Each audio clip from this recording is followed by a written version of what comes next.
Hello, everyone. I hope you're doing well. I hope you've had a good week, and I hope everyone's summer is going well. And we look forward to a good Shabbos here in Brooklyn or wherever you are.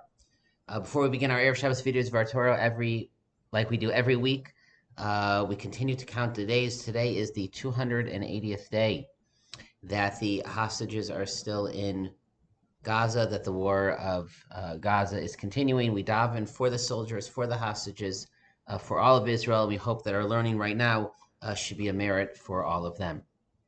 This week's parsha is Parshas Chukat, the parsha of Moshe's sin. And of course, the question is, what exactly was his sin?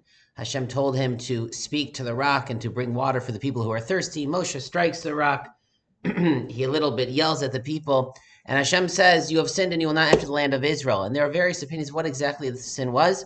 But many commentaries believe that on some basic level, the sin was that Moshe got angry.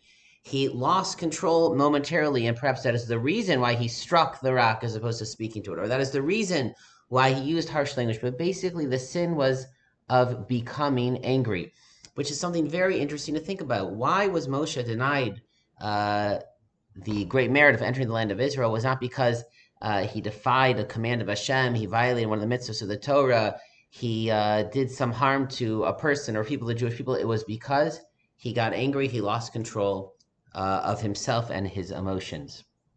The Rambam famously writes that in general, when it comes to our dispositions, our personalities, we should try to find the golden mean, as Aristotle taught, and therefore a person should not be stingy and give away no money, nor should a person be overly generous and give away all their money so they have nothing left for themselves. And similarly, there are extremes in both directions of any emotion or personality type or characteristic trait, and we should always try to find the middle, the golden mean.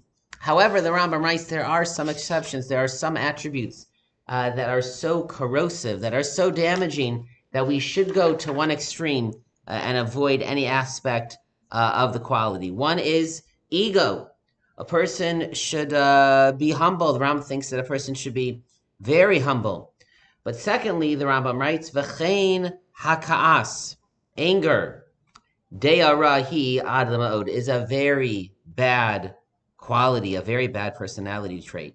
V'roi la'adam lishisrach mimena ad hakatzeh hacher, and you should go to the other extreme to try to train yourself the yalamid atzmo shelo yechos afil davar sheroi lechos, to try to train yourself to not become angry, to lose control, to not just be overwhelmed with anger, with frustration, even when there are times where perhaps it would be reasonable to do so. And then he paraphrases several teachings of our sages. Amru chachamim harishonim, the early sages said, Kol hakoes kilo oved avodah zara, whoever gets angry, who really loses control, it's as if you have worshipped a pagan god. V'amru shekol hakoes im chachamu, if he's a wise person, his anger will cause him to lose his wisdom. If he's a prophet, he loses his ability to prophesize. Ba'alei kas ein chayem chayim, a balka, someone who really has an anger problem, their life is not life. Therefore,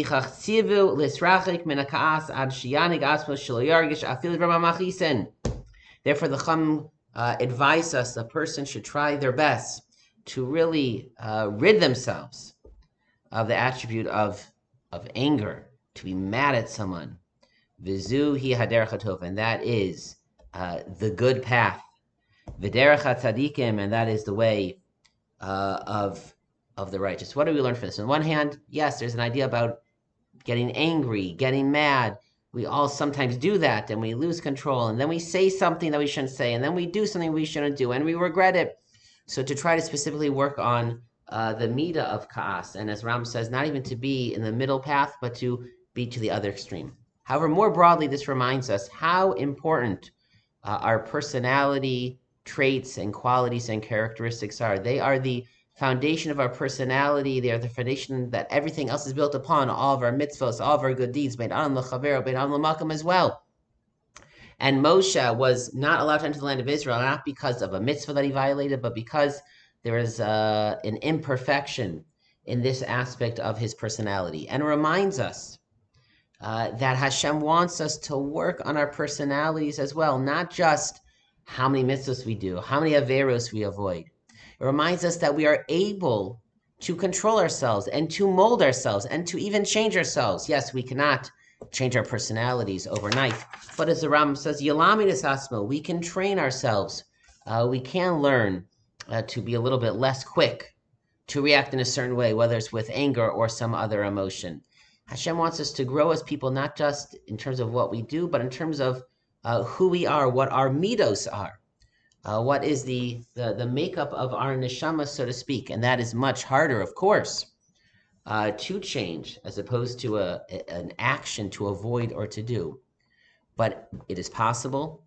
We, the Torah believes, and we are commanded to do so, to grow, to become more refined, to become more good, more holy, more giving people, to change our midos, to train ourselves. And that is something that we can learn from the story of Moshe and of the striking of the rock and of these teachings of the Rambam. It is a lesson for the entire year, for our entire lives, but something to think about in particular. In this week's Parsha, Moshe was punished because he got angry too quickly. There was an imperfection in his personality. So the question for us is there some aspect of our personality, of our personality traits, our characteristics, not what we do or don't do, or even what we say or don't say, but something about our neshama that we would like to refine, that we would like to polish? Is there a midah that we would like to improve? That is something for all of us to think about and to remember that too is part of a life of an Eved Hashem, one who serves Hashem. Everyone should have a wonderful Shabbos and Shabbat Shalom.